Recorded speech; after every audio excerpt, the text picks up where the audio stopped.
Welcome to the sesquicentenary episode of the Lend Academy podcast. Yes, we are at episode 150. This is your host, Peter Renton, founder of Lend Academy and co-founder of Lend It Fintech.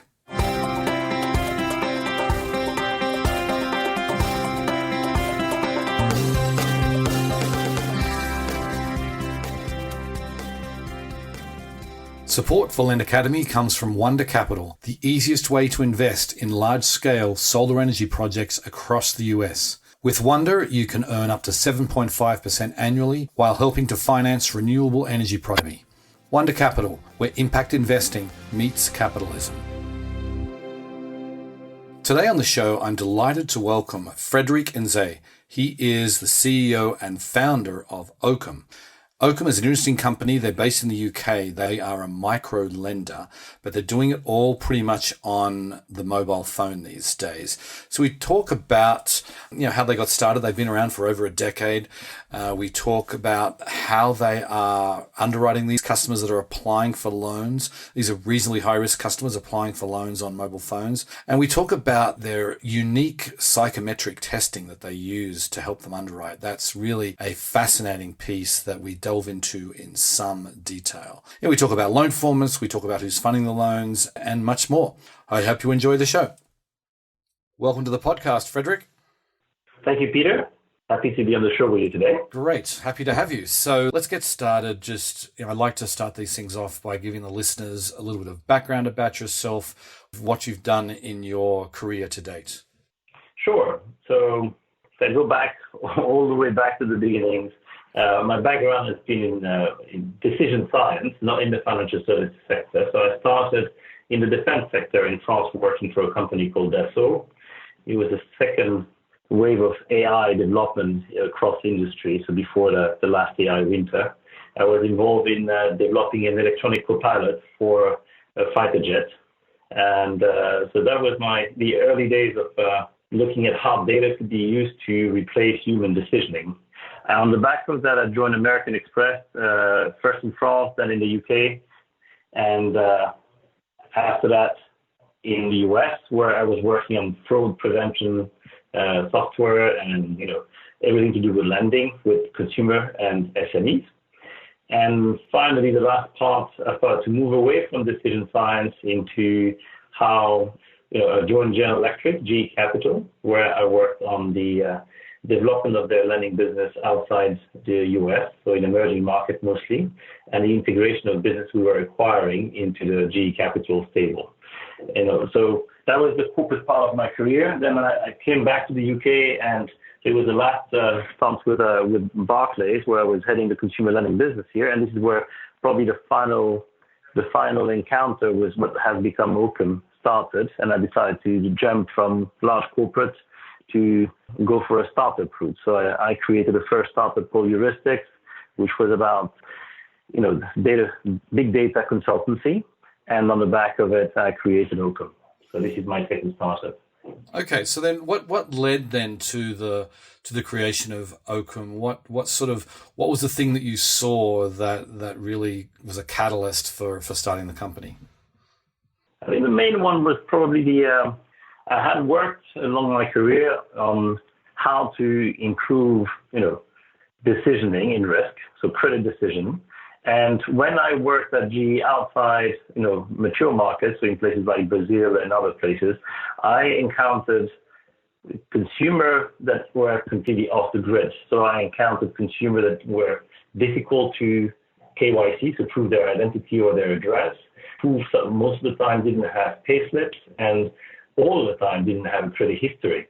So it was an interesting thing coming from a model which is dominated by, a FICO score and an Experian credit bureau, and I categorize it like a little bit of a circular model where you have to be in the model to be able to progress in the model, to go to a place where you didn't have the starting point. If you have no credit history, how can you scorecard and vice versa? So when I returned to the UK and realized the wave of migrant that was coming and the issue it was creating for the bank, I thought there was an interesting opportunity to attack. That gave me also the link back to home. So I'm originally from Central Africa, in Congo, and I always wanted to find some part of financial service where I could find a a link back to home. So being able to open a business in sub-Saharan Africa and be able to have an impact in areas where the percentage of unbanked and underbanked is significant. Okay, so then maybe you could just step back and tell us about Oakam. What exactly you offer? What are the products you offer, and where you operate? Sure. So I think, for most people listening to the show, it's like, we are, from a product perspective, a very typical micro lender. So we lend to the bottom of the pyramid. So in the UK, we lend to, mostly the bottom 2 decile of income, but we go as far as the 4th decile, and to migrants, so people who haven't got any credit history. Most, customers want small loans. That's the definition of the micro lending spectrum. So we generally offer loans that will start at $150, and they can go all the way to $7,500. Yeah, for terms that will be mostly 6 months, going all the way to 3 years. So if you look at it as a percentage of the loan as a percentage of income, is very dissimilar to what you would see in Mexico, in Uganda, or in India. So we're a very typical micro lender when it comes to the amount disbursed. We're very atypical in the way we approach it. So micro lending has a dominant model across the world. In the UK, it's the doorstep lending model, where you have someone with cash coming and knocking on people's door, making a face-to-face human underwriting decision, and collecting as well as disbursing the cash. And what we've done is we gradually looked at how we could challenge every piece of that model and move it to a smartphone. So we are smartphone-based, digital, micro lender. So I just want to step back there. Do people still today knock on people's doors and offering them micro loans? Is that still happening in 2018?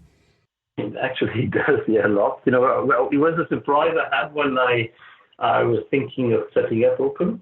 Originally, I thought, we will deal mostly with migrants coming to the UK, helping them build credit history and move to mainstream. And as we were doing that, we had consumers knocking on our door saying, but why are you helping, Polish or Nigerian customer and you're not helping UK born? And I assumed that they had everything they needed as provision of credit. And they had very little choice. And the market here, the doorstep market, is quite a significant market, very concentrated. The leader in the market has close to 80% market share. The second one is around 10% of the market share, and we're just behind it at 5%. So in about a year time, we should be number 2 in this market. And the two, number 1 and number 2, have been operating for more than 130 years. Wow! With a business model that hasn't changed much. So what is interesting is that sector is a little bit of what you had at the end of the Industrial Revolution, where people were paid weekly and banks were not offering consumer lending. And what you had people coming at home and selling you anything on advance. So, you had itinerant traders who would come to people's home and sell garments on a weekly collect.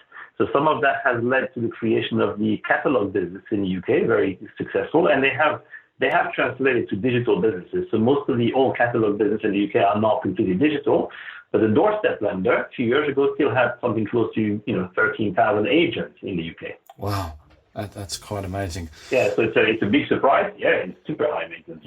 Yes, yeah, that is. That's a costly way to go and find customers, particularly when it comes to small dollar loans. So maybe when you talked about migrants, you talked about people who are in the UK. Can you maybe give us some perspective on the typical Oakam customer? Tell us a little bit about them. So it's probably now around 2/3, 1/3. So 1/3 of our customers will be thin file. So what I mean by that is people who have been in the United Kingdom for anything from less than a year, so 6 months plus, to 3 years. Yeah, and it's very difficult to actually apply for most financial products, even having a contract on a mobile phone contract instead of a pay-as-you-go, if you have less than 3 years of proven addresses here. And the reality is a lot of the migrants, when they come here the first year, because they're not too sure how successful their migration process will be, they are sharing a flat with 5 others, and they have no utility bill, no way to prove their address, so that extends a little bit further down. So we have people who've been like 5 years in the UK, they still have a very thin file. And for them, everything is about creating a credit footprint and being able, when they feel comfortable that this has become their home, that they can move their family and gradually access, a loan for a deposit on the house, then a car loan, then for some of them SME loan, then mortgages. So they want to get on a bureau, and they use Oakam to get access to mainstream. And the other side is the low-income UK consumer who are excluded not because they haven't got a bank account, but because they are permanently low income, so they don't have an upward trajectory, and what they need is the flexibility of being able to borrow frequently small amounts. So this is your typical small dollar loan that you see in the US, with a big difference, which is a small dollar loan in the US is very oriented to single payment, so you call it like payday loan, where here we have a thriving micro lending sector going from the non-for-profit all the way to the doorstep that has, listed on stock market and very profitable. Mm-hmm. Okay. So then if these people are sort of, I always think it's the biggest challenge you have, and obviously you've cracked it to some extent at least, is finding these customers, because you can't just get a file from the credit bureaus and go market to these people. So how do you find these customers? So we bootstrapped the business by doing a lot of community marketing. So if you think of our business, because we're attacking a dominant player that has very long-term relationship with customers, we started by the periphery. We looked at people that were underserved. So if you take anybody who's from a community where credit is not widely distributed, but also is not widely marketed, it is actually very cheap to go on a TV program watched by a certain community. So if you have a large community, let's say in the US, you have a Korean community, they have their own TV channels, and they're not getting as targeted as mainstream. So you end up advertising at a fraction of the cost that you would have to get the same eyeball if you were going into a mainstream channel. So what we found is community marketing has been number one for us. Then because these communities are very tightly linked, referral has been a very good source of customer, and also a source of good customer, because referral has helped us into the risk underwriting. So you know that it's very difficult for you and your cousin, for example, to apply for a loan. You get a good service with Oakam. Next time someone in your family wants to apply, you recommend Oakam. So we found this is our second source. And now for the core of what our competitors are doing, we're going mainstream TV, but we're going very targeted. We say, if you're dealing with company ABC, you can save money by moving to us. So we are now frontally attacking the doorstep lenders. Mm-hmm. Got it. Okay. So majority of our advertising is TV, community channel, a mainstream channel, a little bit of social media, and then historically we had really guerrilla marketing. If I go back 5 years ago, we were advertising in community centers. We were doing training for people from certain community who wanted to apply for jobs, helping them to do CVs. We were going to churches. We were doing on the field marketing. We've stopped doing that because now we have created a brand and a reputation, and we don't need to do that as much. Right. Got it. Okay. So then when these customers are actually applying for a loan, you mentioned smartphones. I mean, what percentage of the customers are coming in and applying for the loan on their phone? So this is the biggest shift we've seen over the last 5 years. If I look at, even 4 years ago, we had something like 40% of our application was still coming from people walking into a store on the back of a TV ad or something. And then we had, something like the other 60 were, coming on the web and either calling us, but they were coming on the web using a combination of desktop, from an internet cafe, for example, tablet or phone. This year, we have 95% of the customers are coming from, mobile phone, and 92, and then the rest is mostly tablets, and 4% only are walking into a store. So how do they walk into a store? Do you have physical locations around the UK? Yeah, we have physical location, but we have scaled much more aggressively on the smartphone and our mobile apps than we have on retail. We have used retail to gain the knowledge about underwriting and to develop our psychometric underwriting. And now that we have the data on how to do that, we're now doing everything automatically through the smartphone. Right. Okay. So let's talk about that, how you are underwriting these loans, because as you've said yourself, there's not a whole lot of data available on a lot of these people. What are some of the tools you're using to predict risk when you don't have the data you want? Yeah. So if you think, the traditional, the credit model was, you look at someone and it was collateral, capital, credit capacity, and character. Yeah. And in our situation, they don't, customers don't have collateral. They don't have collateral capital. They don't have credit history. So we're left with character and capacity. So when we started, it was very much about, first, I'm going to establish your ability to repay. So if you want, our version 1 of Oakam was very much, quite an intensive, interview to understand your existing budget.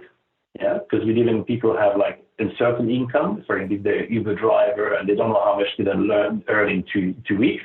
So we're trying to assess their capacity to service the loan. Mm-hmm. And the second piece was to assess the character.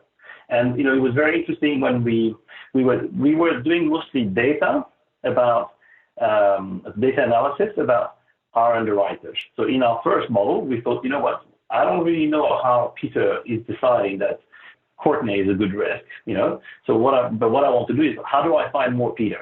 So we were looking at all our underwriters and we were classifying them on how well the customers they were recruiting were paying. Mm-hmm. So our first level of underwriting was very much, how do I select people who are very good decision makers when they're in their community, facing people? And then we start to interview the best underwriters. Say, okay, you're the expert. It'll be like, you're a pilot. I'm going to look at how you react to different situations so I can program the simulator. So we went to all the people who had a very low loss rate and say, what do you do when you're in front of a consumer? And they told us they had their own heuristics. They were saying, if I have an appointment at 10 o'clock, I see who arrives early. That's few points. I see how much they're spending on what brands they have and where they do their shopping. If they go to like super discounts, grocery stores, that's positive.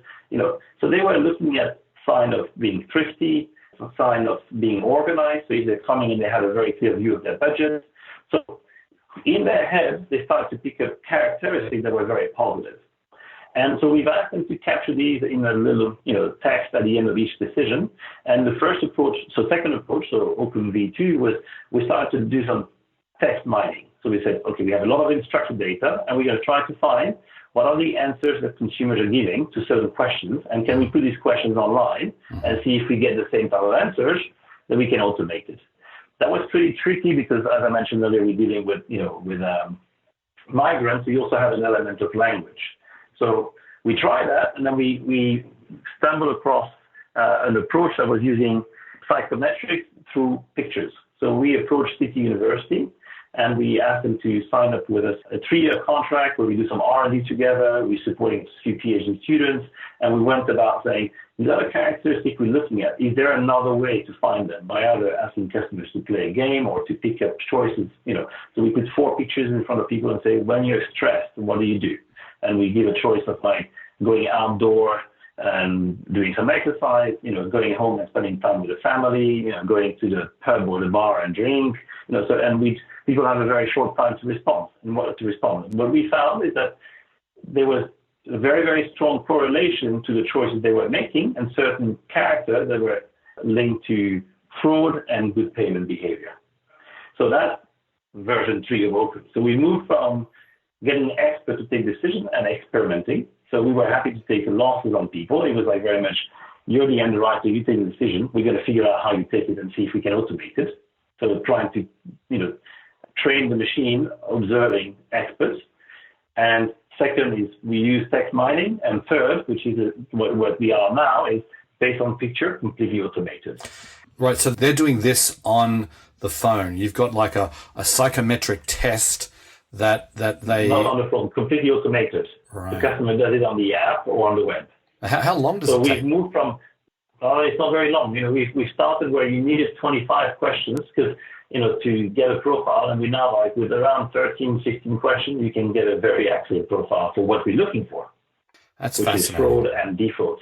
That is fascinating. Yeah, and because the questions are picture-based, the idea is the user experience is to be quite quick because you don't want them to think too much about how we're trying to reverse engineer it. So it's very much, here it is, what would you do? And you have to click, and you get the next one. And based on the first question you have, the second question might be slightly different. So we haven't been able, but it's like, hundreds and hundreds of thousands of data points to see first experiment, how well people are paying, how much fraud we're getting. Then we go second experiment. So we've been doing a lot of A/B tests for the last few years to get to where we are now, right. And investing some R&D with academia. Right, that's really interesting. And I'm curious, are you using this really just to make a binary choice around fraud, or are you using this also to sort of to put them on a risk spectrum? How are you using the results of this psychometric testing? No, we put them into a risk spectrum. So, and the spectrum for 2 dimensions. So I'll give you a simple example.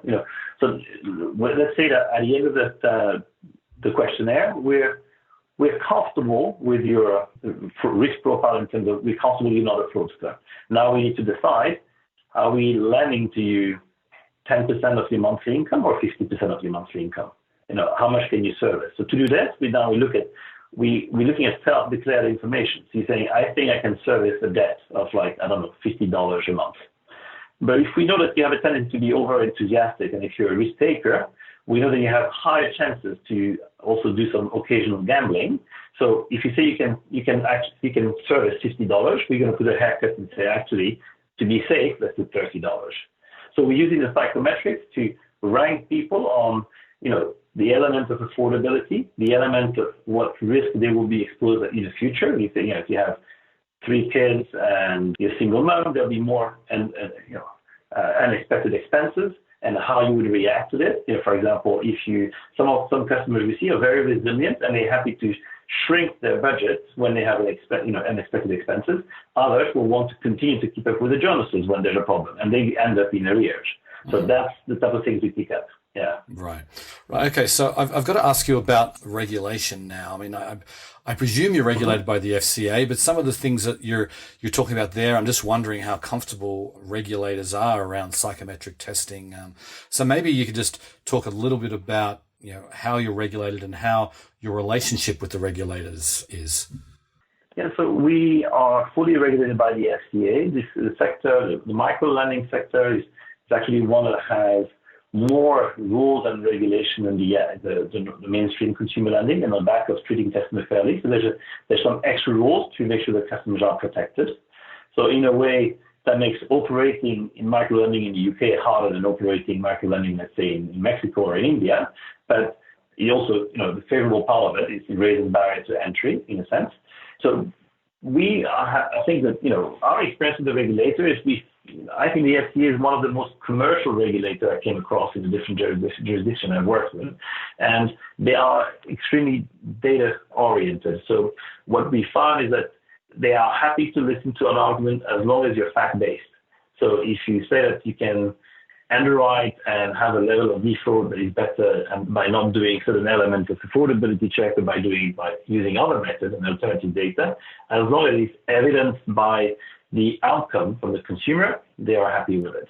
So you have to engage and you have to demonstrate. So, so occasionally we have long letters and presentation and things like that, but they've always been open to listen and very supportive, because also they know that we are providing competition in a sector that hasn't seen much for many, many years. The players, there's hardly has been any new entrants. There's few tiny new entrants on the charity side and social, but for profit, we're the only new entrant of size in the last 20 years. Interesting.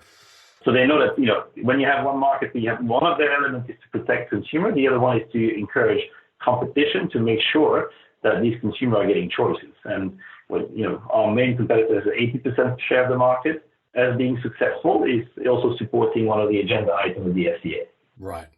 Got it.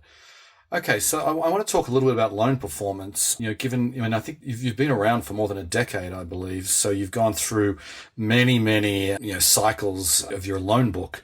So can you tell us something about loan performance and how this sort of new approach compares to what you were doing, 5 years ago? Yeah, so 2 dimensions to loan performance. One is how it evolves over time and the relationship with customer. And the other dimension is how it varies across communities and channels. Mm-hmm. So what we have is, when we see a customer face-to-face versus when you see people online, face-to-face provide a natural protection on fraud. It's like fraudsters are not as comfortable to come and sit down and have a 20-minute conversation. So we see that fraud attempts are significantly higher online. So we needed to be more sophisticated. At the start, when we moved to majority online, our fraud level went up. So that's the first thing. Is like there is a reason why this market hasn't been cracked before. Through normal credit score. It's just online you have more fraud. Yeah. And so that's the reason why we had to go to alternative data. We're now at a point where so if you think of ranking all our underwriters, psychometric method is beating 80% of the underwriters we have out there, but we still have 20% of human who can take better decisions than any scorecard of psychometrics we've been able to develop. Interesting. So what we found is it's really like AI versus chess, Kasparov, or AI playing Go. It's just like there was a point where this was cracked, and even the world champion and grandmaster were beaten. But today we're still in a space where there is something that some of our underwriters, 20% of them, can do that enables them to grant a loan to more people than we do when we do it automatically online, and still have a lower level of default than the machine generates. So some of it is just the relationship they built. They raise the default stigma. So if I meet you face to face and you think I was very friendly, it's no longer an impersonal loan. You feel like you've borrowed money from Frederic, and Frederic was there to help you at time of distress, which is very different from you went online, there was nobody you talked to, and you got a process and the money was in your account. So there's a psychological element that is very difficult to replicate online. So we're still trying different methods to see how we can pick up that the last 20%. But the calculation for us was very simple. It's very difficult to replicate these 20% super performers. So when you have to scale, and look, last year our application volume went up by 300%, we could not recruit fast enough people of that level of quality and expertise to follow the size of business. Right. So it was not a choice. We had to go more online and accept that we will face more fraud, and we will not be able to beat the best performance of that we're beating the other 80%. So that's the first thing. Channel versus, so online versus face-to-face. The other one is, this model, need to think of the fact that for our customers, there's a big transaction cost of actually applying. So most of our customers will tell you that the first thing they have is they're fearful of applying, because most of the time they are declined. So, and when they decline, it makes the chance of being approved next time even worse, because you have an extra search on the bureau. So every time you try and get declined, the next one you apply for, you have less chance to be approved. So our customers don't want to apply to too many places. That's one. So having a reputation for being a business that is more flexible, because you have a scorecard that takes into account other dimensions, not just what is on the credit bureau, has a benefit that people will try with you first, because you have a high chance of getting through the door. And when they're with you, if they're happy with the service, there's a higher level of repeat. So customers 3 months, 6 months later say, I need another loan, or I have another emergency. And they'll come and they know that now they've been good payers with us. Not only the chance of being approved is significantly higher, you're now in the 90% of being approved, but also you can borrow a cheaper rate and a higher amount. So that's the main difference we had in our business model, is that we've created what we call the Oakam ladder that gives you progressive pricing. So every single one of our customers starts at a rate that is very similar to the competition, but after 12 months, they could have, the best payers can go as low as 75% cheaper than what the competition offers. Interesting. And I mean, can we just touch on the rates for a second? I know that you're not competing obviously with the Zopas and rate setters of the world. So, but what are the rates that you charge typically? What's the range? In the range, so in the UK we have what we call a rate cap, which is the maximum you can charge for a micro loan is 0.8 per day, and for a new customer that is higher risk, we would charge 0.76. So our highest rate is 0.76 per day. And after a year, a customer would be around. So the range in terms of annual rate will be between 36% to 200, and from memory 288 or something like that. So that's the range in terms of annual rate. Right. So again, this when you think of it for customers like us on mainstream lending, say, 100% is very high. The reality for our customers is that we're looking at it's a small loan. So if you're borrowing £200, the choice you have sometimes is borrowing or being faced by a non-sufficient charge on your bank, or being disconnected of service on some other services like utility. So they make, a lot of our customers actually make the difference in costing. If I don't pay, my utility bill, they will charge me £30 extra. And if I borrow from you, you're going to charge me £20. So I'm actually saving money. So the way we look at it is the rate is in comparison with the charges they would have been charged otherwise. Right. Yeah, I get it. We're almost out of time, but I've got a couple more questions I want to get in here. So sure. I want to talk about the funding side of your business. Obviously, you are providing capital to these customers. Where are you getting your capital from? Who are the providers for you? So we have a equity provider, Cabot Square Capital, is a private equity based here in the UK, but they're backed by most of their LPs are US companies, so university endowment, etc. And on the debt side, we are partners with Victory Park Capital, a Chicago-based debt fund operating in the US, a lot with tech lenders, fintech players, but also now more and more in Europe and emerging markets. So these are the two capital providers we have. Right. Okay. And then, so are you reporting the payments on your loans to the credit bureaus in the UK?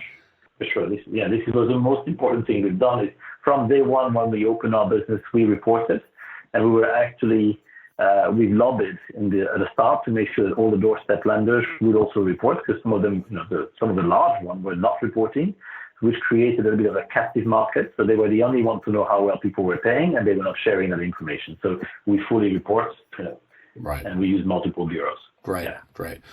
Okay, so then where are you taking this? What's your goal here? It sounds like you've got you've still got a lot of runway ahead within this space, but are you looking internationally? Are you looking at just focusing on the UK, getting more market share there, or adding new products, or what's the future hold? Yeah, so in the UK, there's a very exciting runway ahead of us, because we, as I mentioned earlier, this market hasn't seen many entrants, and we've moved from attacking the periphery. So if you think of it, when we started the business, we only played with consumers that didn't have all the choice. Migrants were very deep into the sector, and now the last 2 years we've been attacking the core of it. So people who were actually borrowing from the doorstep established businesses, and we're taking market from them thanks to the pricing, the app, etc. We're not a startup, but we're high growth. And this year, for example, the last 2 months, we've been growing month on month, more than double digits. February and March, we grew by 70% in 1 month. We're really gathering a lot of market share. It's working strongly. So we have few product extension we're planning to launch in the UK, but a lot of our effort is to make the app going deeper in the usage of what customers can do with the mobile app. So we're not just about lending, we're about nudging the right, financial behavior, distributing nudges of financial education, trying to get people to budget better. So we're trying to turn our mobile app into a platform where customers can access cheaper products, non-lending products. So we're looking at opening API to other, remittances, cards, etc., to come and collaborate with us. So that's the plan for the UK. And because, what we've been able to do is to look at how you underwrite in places where people have no footprint. We believe that the most exciting growth is in area where credit bureau haven't, established the dominant model, the FICO and Experian. So there's a lot of places today in the world where you have large demographics, mostly underbanked, with very strong smartphone penetration, where we could do what we've done in the UK. And that's what we're looking at now with our capital providers, to say how we can create, replicate what we've done here in these other markets. Right. Okay. Well, it's fascinating. I wish you all the best, Frederic, and thanks for coming on the show today. Thank you very much for having me. Okay. See ya. See you. This whole idea of psychometric testing is really interesting to me, particularly when it's applied to underwriting. It means you can go into populations, you can go into markets where there is no financial data or even no data of any kind, and you can still do fraud detection, you can do risk analysis based on a simple test on a smartphone. This will allow, I think, more and more people, the billions of people who are still underserved today, over the next 10 years, I can see us bringing pretty much much all of those people into sort of the mainstream financial system. And that is going to be a huge opportunity. Companies like Oakam are at the cutting edge of that. And there are obviously others around the world that are also working on this. But I find it personally fascinating that we can make these predictive decisions based on models built with this psychometric testing. Anyway, on that note, I will sign off. I very much appreciate you listening, and I'll catch you next time. Bye. Today's episode was sponsored by Wonder Capital. What if you could help businesses across the US go solar while earning up to 7.5% annually? Since 2015, individuals have invested tens of millions of dollars using Wonder Capital's solar investment platform. These individuals have helped to finance nearly 200 large-scale solar energy projects across the US. Alongside individual investors, Wonder also works with financial institutions like a prominent Wall Street hedge fund that recently invested over $100 million with Wonder. If you're interested in helping businesses go solar while earning up to 7.5% annually, go to wondercapital.com/lendacademy. Wonder Capital, where impact investing meets capitalism.